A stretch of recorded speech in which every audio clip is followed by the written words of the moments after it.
आपके कोई सवाल होंगे तो मैं यथासंभव उत्तर देने की कोशिश करूंगा। धन्यवाद। कन्हैया जी, आपने बोला अपनी प्रेस कॉन्फ्रेंस में कि नीतीश कुमार सरकार नहीं चला रहे हैं, कोई और बैकडोर से सरकार चला रहा है, तो क्या आप ये आरोप और ये एलिगेशन बीजेपी पे लगा रहे हैं कि बीजेपी सरकार चला रही है और नीतीश कुमार सिर्फ एक पपेट सीएम के तौर पे है वहां पे? देखिए, नीतीश जी सरकार अगर चला रहे हैं तो गोली कौन चलवा रहा है, इसलिए हम ये सवाल पूछ रहे हैं। क्योंकि नीतीश जी जब आए थे तो उन्होंने कानून व्यवस्था को दुरुस्त कर देंगे, ये उनका सबसे बड़ा दावा था। अगर वो सरकार चला रहे हैं तो गोली कौन चला रहा है, और जो गोली चलवा रहा है वही सरकार चला रहा है। और यह बिहार के लिए अच्छा नहीं है कि लगातार अपराधियों के मनोबल बढ़ रहे हैं, पुलिस का इकबाल खत्म हो गया है। और मैं तो कहता हूं इस हद तक कि पुलिस महकमे में भी बैठे हुए लोग अपराधियों से मिले हुए हैं। अगर ऐसा नहीं है तो शराबबंदी के बावजूद शराब कैसे मिल रहा है? आप बिहार में अपना कैमरा बंद करके लोगों से बात कर लीजिए, कहेगा थाने से ही होम डिलीवरी हो जाती है। मुझे बता दीजिए सरकार कौन चला रहा है? सरकार अगर नीतीश जी चला रहे हैं तो शराब कौन पिला रहा है? सरकार अगर नीतीश जी चला रहे हैं तो गोली कौन चला रहा है? सरकार अगर नीतीश जी चला रहे हैं तो नीतीश जी तो परिवारवाद पे भाषण देते थे, फिर बेटा बेटी को जो है आयोग में कौन बिठा रहा है? इसीलिए यह प्रश्न जो है हम लोग उठा रहे हैं। और इस प्रश्न पे जब हम कह रहे हैं कि कोई और चला रहा है तो बोलने में कोई गुरेज थोड़ी है। यह सच है कि बीजेपी जो है नीतीश जी को निपटाने के लिए पूरा कार्यक्रम बनाई है। Kanhaiya ji, so you want to say that Jungle Raj was better than this Nitish period? No, there is no comparison between these two things. मतलब क्रीम का मसला नहीं है ना कि मुंह वाला क्रीम बढ़िया होगा कि पैर वाला क्रीम बढ़िया होगा। यह लोगों के जान माल का मसला है। किसी भी राज्य में अगर आम लोगों की जान जा रही हो, इसमें क्या तुलना करना है? ये तुलना की बात नहीं है, हकीकत की बात है। हकीकत ये है कि रोज गोली चल रही है और बीजेपी जो है वो बिहार के लोगों को याद दिलाती है कि 90 का राज आ जाएगा। इसलिए हमने ये बात कहा कि 90 तो वापस नहीं आ सकता है। आ सकता है क्या? आप दोबारा जवान नहीं हो सकते हैं। इतिहास में जाकर के जो है देश चलेगा नहीं, देश तो आगे बढ़ेगा। 90 तो बीत गया, हम तो 2025 में रह रहे हैं। लेकिन 2025 में जब रोज गोलियां चल रही हैं और जो लोग जंगल राज बोलते हैं उन्हीं के राज में चल रहा है, तो फिर उनसे सवाल पूछा जाना चाहिए। बताइए, भ्रष्टाचार पे इतना भाषण देती है बीजेपी, अभी उसके एक मंत्री के ऊपर नकली दवा बेचने का आरोप लगा है। पार्किंग में जो है उसके नेता पाए जाते हैं अश्लील हरकत करते हुए। उनके लोग जो है भ्रष्टाचार के आरोप में पाए जा रहे हैं। उनके पास तमाम मंत्रालय है, शिक्षा मंत्रालय है, स्वास्थ्य मंत्रालय है। अगर दवाइयां नहीं मिल रही है तो फिर बीजेपी से यह सवाल पूछा जाएगा कि आप सुशासन का दावा करते थे, आप कानून व्यवस्था की बात करते थे, आप विकास की बात करते थे, आप डबल इंजन के सरकार की बात करते थे। क्या डबल इंजन की सरकार में डबल स्पीड से लोगों की हत्याएं हो रही हैं? डबल इंजन की सरकार में डबल स्पीड से जो है भ्रष्टाचार हो रहा है, लूट हो रहा है, कट कमीशन से सरकार चल रहा है। और डिप्टी सीएम आकर के कह रहे हैं कि संगठित अपराध खत्म कर दिए हैं, सारे संगठित अपराधी जो है एमएलए बन गए हैं, अब नीचे जो है उनके गुर्गे राज चला रहे हैं। पुलिस का इकबाल कैसे खत्म हो गया है? कैसे दिन दहाड़े जो है गोलियां चल रही हैं? तो ये एक गंभीर मसला है, ये तुलना की बात नहीं है, ये बिहार के लोगों के जान माल की बात है। सर, आपने बिहार की एसआईआर पर जो वहां पे कमियां हैं, एसआईआर पर जो बिहार में चुनाव आयोग की कमियां हैं, बीएलओ जिस तरह काम नहीं कर पा रहे हैं, परेशान हैं, उस पर जो लोग खबरें कलेक्ट कर रहे हैं, लोगों तक पहुंचा रहे हैं, उन पे बिहार सरकार मुकदमे कायम कर रही है, एफआईआर कर रही है। इस पर आपका क्या कहना है? ये तो बड़ी जो है शर्मनाक बात है, ये बड़ी शर्मनाक बात है। बिहार में बीजेपी लगातार सरकार में थी, लेकिन बिहार में शासन प्रशासन चलाने का तौर तरीका ये गुजरात वाला नहीं था कि आरटीआई एक्टिविस्ट के ऊपर मुकदमा कर दिए, किसी कॉरपोरेट की चोरी पे सवाल उठाया तो मानहानि का केस कर दिया, हत्याएं करवा दी। ये बिहार की संस्कृति नहीं है। बिहार में शासन प्रशासन चलाने का ये तौर तरीका नहीं रहा है। इससे दिखाता है कि नीतीश जी सरकार नहीं चला रहे हैं। ये भाजपा का स्टाइल है कि अगर आपसे कोई सवाल पूछेगा, आपके उसके ऊपर जो है झूठे मुकदमे कर देंगे, आप जो है उनको पकड़ करके जेल में डाल देंगे, आप अपनी कमियों को दुरुस्त कीजिए। आप कमियों को दुरुस्त करने की बजाय जो है पत्रकारों के ऊपर जेल कर रहे हैं। ये सीधे सीधे पत्रकारों को ये संदेश दे रहे हैं कि अब की बार बिहार आइएगा तो संभाल के आइएगा, अगर आप सच बोलेंगे तो आपके ऊपर मुकदमे हो सकते हैं। ये बड़ी दुखद और बड़ी शर्मनाक बात है और कांग्रेस पार्टी की तरफ से हम इसकी पुरजोर मुखालफत करते हैं। कन्हैया जी सर,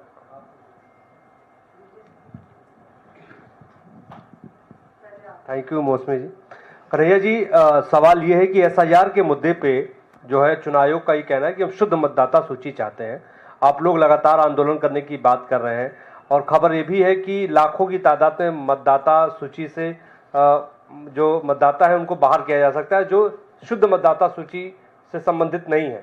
और चुनाव आयोग का ये भी कहना है कि कुछ इलाकों में बांग्लादेश के, म्यांमार के और नेपाल के भी नागरिक पाए गए हैं जो मतदाता सूची में शामिल थे।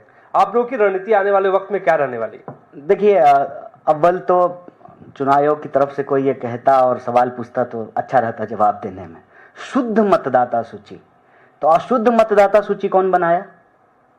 कोई पॉलिटिकल पार्टी बनाई है कि चुनाव आयोग ही बनाई? मतलब चुनाव आयोग ये मानती है कि हम अशुद्ध मतदाता सूची बनाए थे। बिहार में गंगा बहती है, मतदाता सूची को एक बार डुबकी लगवा दीजिए, शुद्ध हो जाएगा। ये कोई बात होती है? आप अपने ही प्रोसेस को क्वेश्चन कर रहे हैं। 2003 में आपने ये प्रोसेस किया था। इसका मतलब विपक्ष जो बार बार यह सवाल पूछ रही है, राहुल गांधी जो बार बार यह सवाल पूछ रहे हैं कि गलत मतदाता सूची तैयार हुआ है, मतलब राहुल गांधी ठीक है? राहुल गांधी अगर ठीक हैं तो कांग्रेस पार्टी ने जो मांगा है चुनाव आयोग से उसको वो डेटा दे देना चाहिए, वो सीसीटीवी फुटेज दे देना चाहिए, वो जो है मतदाताओं की सूची दे देनी चाहिए। मतलब चुनाव आयोग यह स्वीकार करती है कि उससे गलती हुई है, गलत मतदाता सूची तैयार किए हैं वो। पहले वो ये माने, ये जब माने तो फिर उसको ठीक करने का तरीका होता है। ठीक करने का तरीका ये होता है कि पारदर्शी तरीके से समय लेकर के बिल्कुल गहन पुनरीक्षण कीजिए। 3 महीने में क्या गहन होगा, 13 महीने में गहन कीजिए, 3.5 साल में खूब गहन पुनरीक्षण कीजिए। पुनरीक्षण से किसी को कोई प्रॉब्लम नहीं है, कोई ये नहीं कह रहा कि पुनरीक्षण मत कीजिए, लेकिन पुनरीक्षण कीजिए मतदाता सूची तैयार करने के लिए। नागरिकता का प्रमाण पत्र देना या नागरिकता को प्रमाणित करना या नागरिकता के बारे में प्रमाण मांगना, यह चुनाव आयोग का काम नहीं है, यह गृह मंत्रालय का काम है। तो आप मतदाता पुनरीक्षण के नाम पे जो है एनआरसी मत शुरू कर दीजिए। एनआरसी करने का काम जो है वो जो है गृह मंत्रालय का है, एक बात। दूसरी बात, आप स्वीकार कर रहे हैं कि गलती है, गलती ठीक कीजिए, बिल्कुल ठीक कीजिए। खुद बीएलओ आकर के कह रहे हैं ऑन कैमरा कि इतने कम समय में कैसे होगा। बीएलओ एक घर पे बैठा रहता है, उसके वॉलंटियर जो है 4 घर में फॉर्म भरवा रहे हैं। वो क्या फॉर्म भर रहा है, क्या फॉर्म नहीं भर रहा है। अरे आप लोग भी तो बहुत सारे बिहार के लोग हैं ना, आपको तो सच्चाई मालूम है कि कैसे फॉर्म भरा जा रहा है। और मतदाता प्रमाण पत्र के लिए, मतदाता सूची तैयार करने के लिए जो डॉक्यूमेंट्स मांगे गए हैं, तो सरकार के द्वारा जारी किया गया कोई भी डॉक्यूमेंट मान्य होना चाहिए। आप जन्म प्रमाण पत्र मांग रहे हैं, तो जन्म प्रमाण पत्र बिहार के कितने % लोगों के पास है? और अपना तो छोड़िए, माँ बाप का जन्म प्रमाण पत्र मांग रहे हैं। बिहार में जन्म प्रमाण पत्र मिलेगा? 50% स्टूडेंट जो है जनवरी में ही जन्मा है। भले ऐसा संभव है क्या? 1 जनवरी, 2 जनवरी, 3 जनवरी, 5 जनवरी सबका बर्थडे है, मेरा ही 2 बर्थडे है, बताइए। ये हकीकत है, क्योंकि आप स्कूल में गए पढ़ने के लिए, जन्म प्रमाण पत्र होता नहीं है, मास्टर साहब को जो मन किया वो लिख दिए। 1 जनवरी, 2 जनवरी, 4 जनवरी, 5 जनवरी अपना अपना जो है सर्टिफिकेट निकाल करके देख लीजिए, ये बिहार की हकीकत है। तो जो सालों से रह रहे हैं, जिनके पुरखे वहां रह रहे हैं, ठीक है, उनका सारा डॉक्यूमेंट है। अब आप मतलब बाहर से जाकर के बिहारियों को कह रहे हैं कि ये साबित कीजिए तुम बिहारी हो कि नहीं हो। तो मैं तो यही कहता हूं, बिहार के लोगों इस बार इनको बता देना कि हम पक्के बिहारी हैं। जो इसमें 3 विषय है वो बहुत महत्वपूर्ण है। पहला कि चुनाव आयोग ने यह स्वीकार ही नहीं किया कि मतदाता सूची में कोई गड़बड़ी है, अब जाकर के वो स्वीकार किए कि मतदाता सूची में गड़बड़ी है। दूसरा, मतदाता सूची तैयार करना नागरिकता प्रमाणित करने की प्रक्रिया नहीं है। तो सरकार के द्वारा जारी किया गया कोई भी ऑफिशियल डॉक्यूमेंट, क्योंकि वो कोई घर में तो नहीं बना रहा है, सरकार जारी कर रही है, वो उसमें मान्य होना चाहिए, जो माननीय सुप्रीम कोर्ट ने भी कहा। और तीसरा, खूब गहन पुनरीक्षण कीजिए ना, 3 महीने में क्यों, 1 साल, 1.5 साल, 2 साल लेकर के खूब आराम से जो है गहन पुनरीक्षण कीजिए। अभी तो जो है जैसे तैसे भागम भाग में टारगेट पूरा करना है, जैसे कॉर्पोरेट में नहीं होता टारगेट पूरा करना है, वैसे टारगेट पूरा करने के लिए बीएलओ को दे दिया है। वो जो है वॉलंटियर भेज भेज करके टारगेट पूरा करा रहा है। और चौथा, इस पूरे मसले पर जब चुनाव आयोग फंस गई, जब सुप्रीम कोर्ट ने भी कहा कि आप कौन होते हैं ये पूछने वाले और कि आप नागरिक हैं कि नहीं है ये साबित कीजिए, डीएम के बयान टेस्टिमोनियल्स हैं, डीएम के इंटरव्यूज हैं, डीएम के वीडियोज अवेलेबल हैं, जिसमें वो कह रहा है कि आप नागरिक हैं कि नहीं है इसका जांच करना जरूरी है, आप नागरिक हैं तभी तो आप वोटर होंगे। ये डीएम के स्टेटमेंट्स हैं। और इस पे जब पत्रकारों ने पूछना शुरू किया, पूरे देश में माहौल बन गया, चुनाव आयोग इसमें फंस गई, तो अब जो है दायां बायां निकलने की कोशिश कर रहे हैं। इसीलिए एक खबर प्लांट करा दिया गया कि जो है म्यांमार के और बर्मा के जो है लोग बिहार में पाए गए हैं। भाई बिहार के लोग पूरी दुनिया में पाए जाते हैं, कौन बिहार आ रहा है? पलायन इतनी बड़ी समस्या है, बिहार के लोग जो है पूरी दुनिया में जा रहे हैं, कौन बिहार चला जाएगा हमको बताइए? ये विश्वास करने वाली बात है। अगर मान लें कि ये खबर सही है, प्लांटेड नहीं है, तो गृह मंत्री कौन, हम हैं कि जैसा के बाबूजी हैं? तो जैसा के बाबूजी जवाब दें। लैंड लॉक स्टेट है ना, बॉर्डर स्टेट तो नहीं है बिहार। उधर सामने नेपाल लगता है, इंटरनेशनल बॉर्डर है। उसकी जिम्मेवारी किसकी? केंद्र सरकार की या जो है विपक्ष की? लॉ एंड ऑर्डर का मसला है, घुसपैठ का मसला है, इसमें तो नीतीश कुमार भी दोषी नहीं है, क्योंकि नेपाल की सीमा की रक्षा करने का काम बिहार पुलिस का नहीं है।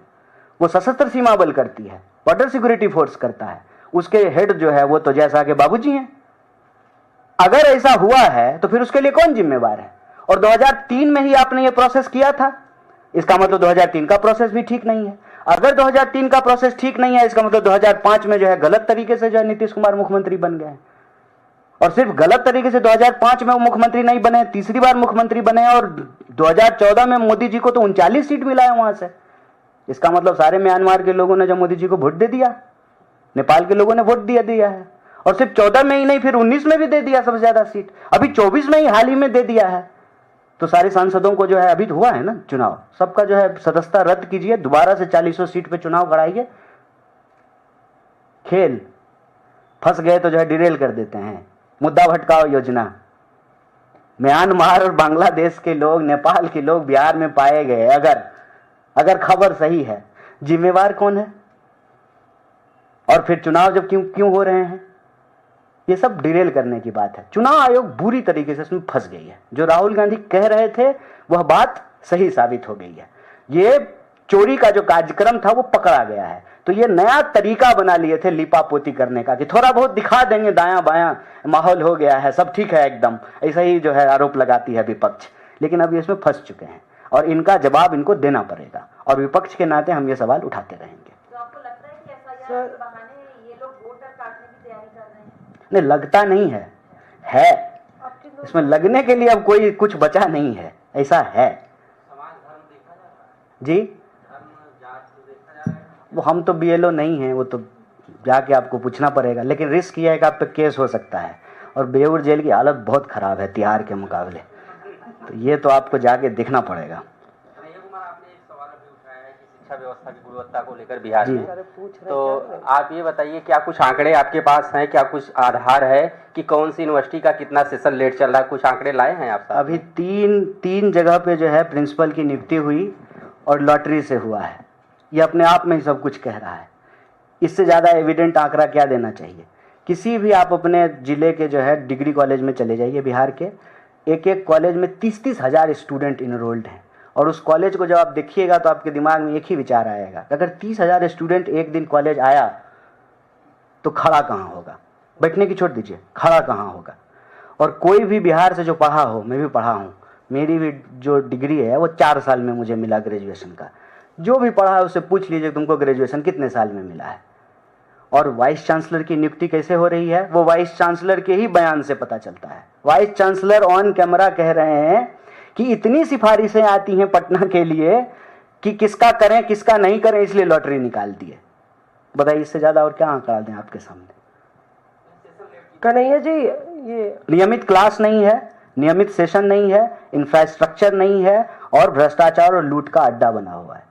आप चले जाइए तो भवन बनाने के नाम पर, किताब खरीदने के नाम पर, खिचड़ी खिलाने के नाम पे प्रिंसिपल साहब और पूरा का पूरा कॉलेज का महकमा दिन भर इसी में लगा रहता है, कट कमीशन। सर ये हम लोग की मेरी सहयोगी श्रेया ने ऑपरेशन वोटर लिस्ट किया है, जिसमें सीमांचल के तमाम इलाकों में लगभग बीएलओ खुद ही कह रहे हैं कि 1 लाख वोटर हट गए हैं, जो कि मुख्य तौर पे अल्पसंख्यक समुदाय के हैं, और इन्होंने 2024 में वोट किया है। 2025 की लिस्ट में भी इनका नाम था, लेकिन फाइनल लिस्ट से हटा दिया गया, और वो कह रहे हैं कि हम नहीं जानते जिले में ये काम हो रहा है। बीएलओ ढूंढे नहीं मिल रहे हैं, और स्टिंग में ये दिखता है कि परिवार वाले परेशान है, ढूंढ रहे हैं बीएलओ को, और बीएलओ खुद ही फॉर्म बिना किसी डॉक्यूमेंट के भर के ऐसे ही फर्जी तरीके से भेज रहा है। उसमें ये भी कह दे रहा है कि बॉर्न इन इंडिया या नॉट, उस पर भी टिकमार्क बीएलओ ही कर रहा है। तो एक तरीके से वही बिल्कुल ऑल पावर सर्वे सर्वा बना है। कितनी धांधली स्केल पे हो सकती है इसको लेके जो पूरी पड़ताल हुई है? देखिए, इसमें धांधली हो रही है, इसमें कोई दो राय नहीं है, ये लगता नहीं है, हमने कहा कि ऐसा है। लेकिन ना उसमें मैं एक छोटा सा करेक्शन करूंगा कि ये मसला अल्पसंख्यक का नहीं, बहुसंख्यक का है। बहुसंख्यक का मसला यूं ऐसे है कि जो डॉक्यूमेंट 11 डॉक्यूमेंट मांगा गया है, बहुसंख्यक लोग ऐसे हैं जिनके पास वो 11 डॉक्यूमेंट नहीं होगा। खास करके जन्म प्रमाण पत्र, जाति प्रमाण पत्र, ये आम लोगों के पास नहीं है। जाति प्रमाण पत्र के विषय में मैं आपको बता दूं कि जिनको जाति प्रमाण पत्र बनाना पड़ता है जब कोई सरकारी लाभ मिलने की संभावना हो, उसका प्रोसेस इतना लेंदी है कि मान लीजिए कि आप एससी, एसटी या ओबीसी का जाति प्रमाण पत्र बना करके कॉलेज का फीस माफ कराने के लिए जाएंगे, वो सिस्टम इतना खराब है कि लोग जनरल प्रोसेस से चले जाते हैं। ये पिछले प्रेस कॉन्फ्रेंस में ये मसला हमने उठाया था कि गजब हो रहा है। लोग छात्रवृत्ति, खास करके जो बहुजन समाज के विद्यार्थी हैं, वो छात्रवृत्ति के लिए अप्लाई ही नहीं कर रहे हैं। प्रोसेस को पनिशमेंट बना दिया है, इतना लेंदी बना दिया है कि लोग जो है इसको अप्लाई करना बंद कर दिए। तो आप ब्लॉक में कोई कागज बनाने के लिए चले जाइए, आप आवासीय बनवाने के लिए चले जाइए, आप जाति प्रमाण पत्र बनाने के लिए चले जाइए, आप बर्थ सर्टिफिकेट बनाने के लिए चले जाइए, वो ऐसे तो बनेगा नहीं। मिठाई खाने के नाम पे बिना पैसा लिए आपको कोई प्रमाण पत्र ब्लॉक में नहीं बनेगा। और मैं ये ऑन कैमरा बोल रहा हूं, पूरा सिस्टम है करप्शन का, ये हर दफ्तर में यही होता है। तो लोग ना हिचकते हैं सरकारी दफ्तरों में जाकर के कागज बनाने में, जब बहुत जरूरी नहीं हो तो वो नहीं बनवाते हैं। तो मैं दावे से कहता हूं कि जो जनरल कैटेगरी के लोग हैं, 100 में से 100 किसी के पास भी जाति प्रमाण पत्र नहीं होगा बिहार में। 100 में से 100 कोई नहीं बनवाता है। उल्टे ओबीसी और दलित समुदाय के लोग भी जाति प्रमाण पत्र नहीं बनवाते हैं अगर उनको कोई सरकारी लाभ नहीं मिले तो। एक प्रमाण पत्र की हालत होगी। दूसरी प्रमाण पत्र की हालत में जन्म प्रमाण पत्र की बता दूं कि ये मान लीजिए कि 2005-6 के बाद से लोगों ने बिहार में बनवाना शुरू किया है। उससे पहले किसी के पास भी बर्थ सर्टिफिकेट नहीं है। अगर ऐसा होता तो बिहार के स्टूडेंट, स्पेशली आप उनका जन्म पूछिए, वो कहेगा कि 2 बर्थडे है, एक जो है ओरिजिनल और एक जो स्कूल में मास्टर साहब ने लिख दिया था। तो ज्यादातर लोग आपको 15 जनवरी तक ही पैदा हुए मिलेंगे बिहार में। मार्च में जो है एग्जाम होता है, जनवरी फरवरी में पूरा बिहार पैदा हो जाता है। क्यों? क्योंकि जन्म प्रमाण पत्र बनाता नहीं। तो जब बाल बच्चों का ही नहीं है तो माँ बाप का जन्म प्रमाण पत्र कहां से मिलेगा? तो वो जो 11 डॉक्यूमेंट मांगा गया है वो अपने आप में एक सिरदर्दी है। इसीलिए हम लोगों ने इस पे सवाल उठाना शुरू किया। तो ये मसला अल्पसंख्यक का नहीं, बहुसंख्यक का है। और बहुसंख्यक जब हम कहते हैं तो सिर्फ एक धर्म के लोग नहीं, सभी धर्म के गरीब लोग इससे परेशान होंगे। क्योंकि कागज के नाम पे उनके पास एक तो सबसे बड़ा कागज जिसको मान के चलते हैं वो वोटर आईडी ही है, जिसको लेकर के वो घूमते हैं प्रमाण पत्र के तौर पे। यहां तो दिल्ली में भी बिहार से मजदूर लेबर चौक से काम कर रहा हो तो कांस्टेबल रोक करके पूछ देता है, बिहारी कहां से जा रहे हो, कहां आ रहे हो, दिखाओ प्रमाण पत्र दिखाओ। तो बोल भी रहा है ये बिहारी, कांस्टेबल डंडा लेकर के बोल भी रहा है ये बिहारी, और फिर कहता है कि प्रमाण पत्र दिखाओ। ये दिल्ली में होता है। मजदूर शाम को काम करके लौट रहा हो, ऐसा ही कांस्टेबल को मन किया, गरीब लोग जा रहा है थोड़ा छेड़ देते हैं, तो वो ना बेचारा वोटर आईडी ही लेकर के घूमता है। एक तो प्रमाण पत्र उसके पास वोटर आईडी ही है जिसका पुनरीक्षण आपको करना है। दूसरा प्रमाण पत्र जो है उसके पास होता है वो होता है जॉब कार्ड, जो मनरेगा में जॉब कार्ड दिया जाता है। और तीसरा, इतना प्रचार किया मेरा आधार मेरी पहचान, मेरा आधार मेरी पहचान, मतलब ऐसा हो गया कि हर चीज में जो है आधार लिंक करना है। जब तक पैन कार्ड में लिंक नहीं कीजिएगा तब तक जो है आपका जो है आईटीआर नहीं बढ़ा जाएगा। तो आधा तो समय लोगों का आधार लिंक करने में ही चला गया, आधार डॉक्यूमेंट है कि नहीं है, ओरिजिनल है कि नहीं है। इतना जब आप प्रचारित करेंगे कि भाई ये है, प्रमाणित है, इस पे पासपोर्ट भी बन सकता है। अच्छा, गरीब लोग क्यों पासपोर्ट बनवाएगा जब बाहर जाना ही नहीं है? तो पासपोर्ट नहीं है तो 3 ही प्रमाण पत्र ज्यादातर लोगों के पास हैं।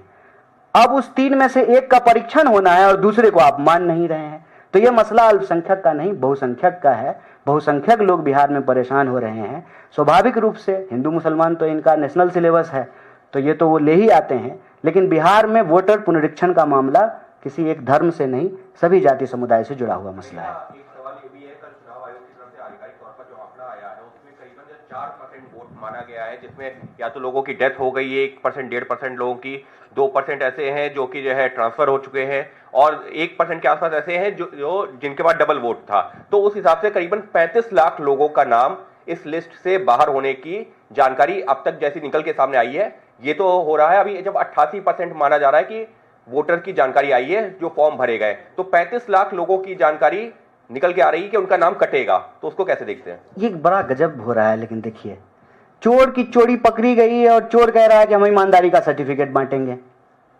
ये क्या मसला है? क्या चुनाव आयोग आधिकारिक तौर पे कह रहा है? चुनाव आयोग तो मान ही नहीं रहा था कि वोटर लिस्ट में कोई गड़बड़ी है। बात यहां से शुरू होनी चाहिए ना।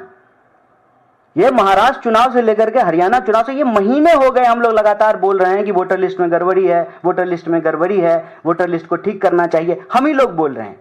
अब ऐसा लग रहा है कि हम लोग अपराधी हैं और चुनाव आयोग जो है बड़ा ईमानदार है। तो कौन बनाया ये वोटर लिस्ट? 2003 में पुनरीक्षण हुआ था। वो पुनरीक्षण कौन किया था? कांग्रेस पार्टी की थी कि चुनाव आयोग ने किया था? उसके बाद लगातार चुनाव हो रहे हैं। हम थोड़ी कह रहे हैं कि आप वो वोटर लिस्ट को करेक्ट मत कीजिए। आप वोटर लिस्ट को करेक्ट कीजिए, अच्छे से कीजिए, लीपापोती मत कीजिए, गड़बड़ी रोकने के नाम पे और गड़बड़ी मत फैलाइए। हम तो यही कह रहे हैं ना।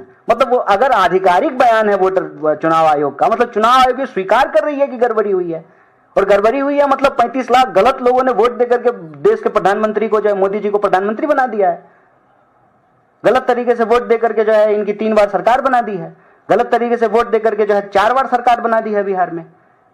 ये सवाल तो चुनाव आयोग से पूछा जाना चाहिए ना कि आप लगातार मना करते रहे कि ऐसा कुछ हुआ ही नहीं है, और जब आप स्वीकार कर रहे हैं कि गड़बड़ हुआ है तो ठीक कीजिए।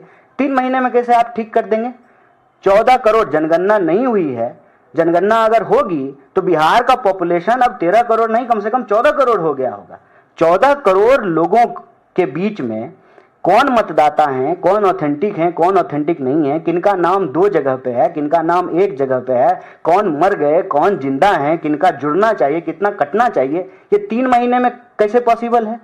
हम तो टाइमिंग पे सवाल उठा रहे हैं। प्लस जो आप डॉक्यूमेंट मांग रहे हैं हम उस पर सवाल उठा रहे हैं कि नागरिकता प्रमाणित करने का और नागरिकता की जांच करने का अधिकार आपको नहीं है।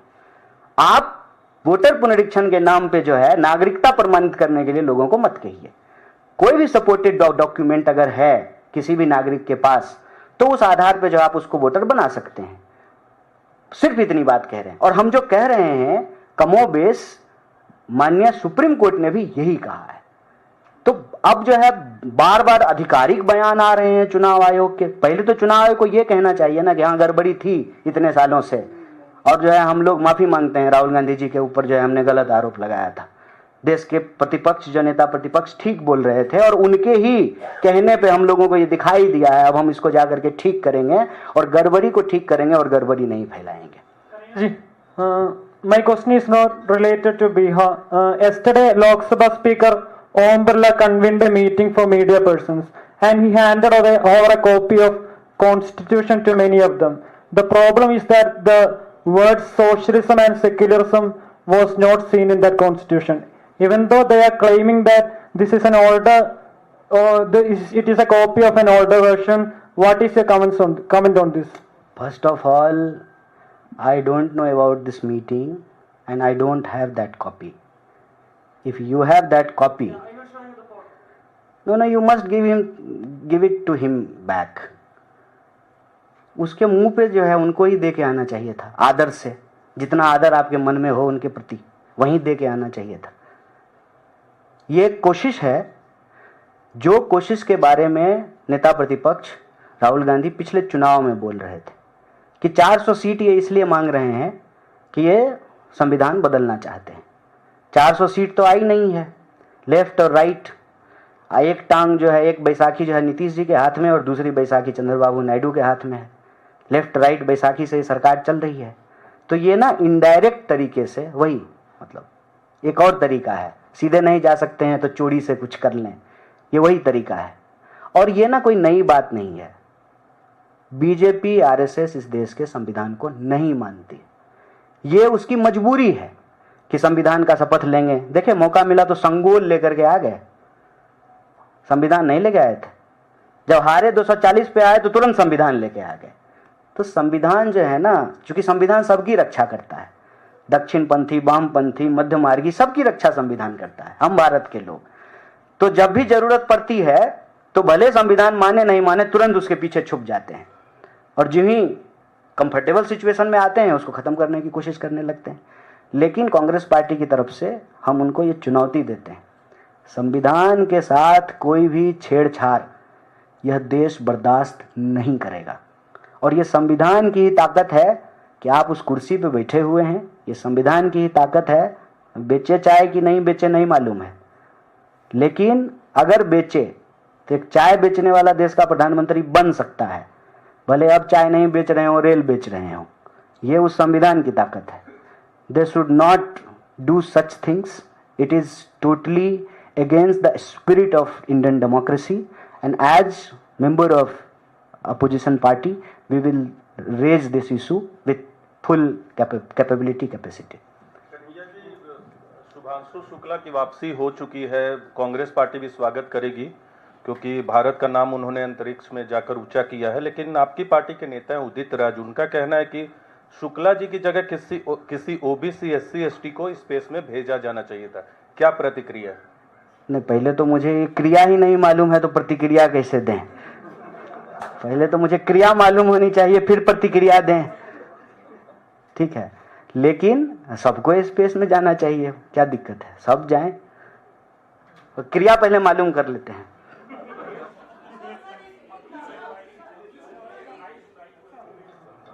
सुप्रीम कोर्ट में 9 पॉलिटिकल पार्टियां अपोजिशन की इंडिया ब्लॉक की जो है उन्होंने पिटीशन लगाई, अगली सुनवाई 28 जुलाई को है। उससे पहले एक इलेक्टोरल रोल का ड्राफ्ट जो है वो भी इलेक्शन कमीशन देगा। कुछ सलाह भी सुप्रीम कोर्ट ने दी है, सलाह दी है जो उनको तीनों प्रूफ को मानने के लिए, लेकिन इलेक्शन कमीशन अपने हिसाब से उस प्रोसेस को आगे बढ़ाए हुए है।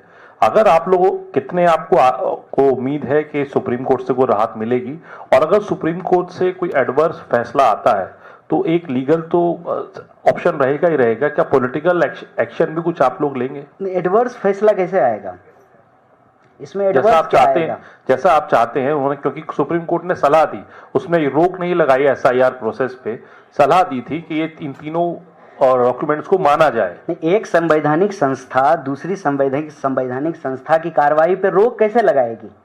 लेकिन हर संवैधानिक संस्था की अपनी एक दायरा है, उस दायरे में रह करके उनको काम करने के लिए कहा है। तो ये हमारे अगेंस्ट नहीं जाएगा या एडवर्स नहीं जाएगा। हम भी चाहते हैं कि यह प्रोसेस हो, ट्रांसपेरेंट हो, सही हो।